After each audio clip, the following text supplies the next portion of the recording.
So someone's asked, can I comment on the validity of healing gems? And I had a knee-jerk reaction to this. And that actually made me think, hold on, James, you need to catch yourself on this. The thing is, medicine is an evolving science. We say we practice medicine rather than we do medicine. The stuff that we did years ago that we look at with shock and horror now because the science has changed. We know more things. Now, let me be clear.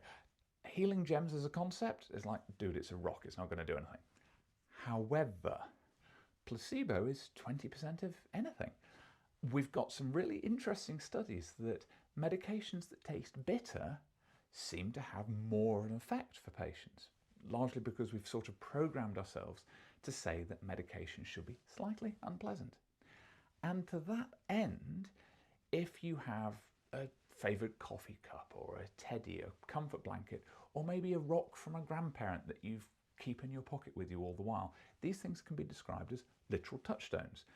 And if you're stressed, anxious and things like that, or heck, giving a presentation, whatever, having that touchstone in your pocket can be useful to ground you and help focus your mind and potentially deal with some anxieties. So are healing gems of any medical benefit? No, but that doesn't mean they're not of a benefit to the person who believes that they are. And from a mental health perspective, if something works for you, as long as it's not harming you, then, I entirely support that.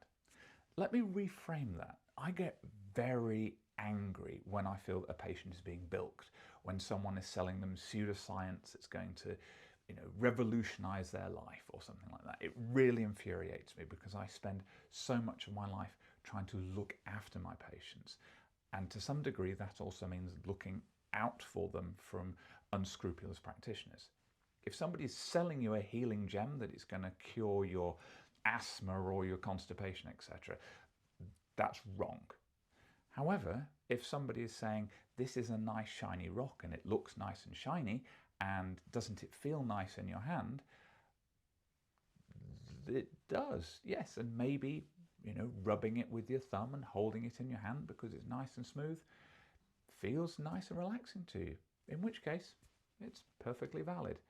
But just keep in mind, it's not magic. I hope that gives you an idea of how we need to be open to things. We can be dismissive of things, but actually always think from a patient's perspective. Why are they doing a thing? Why are they asking the question?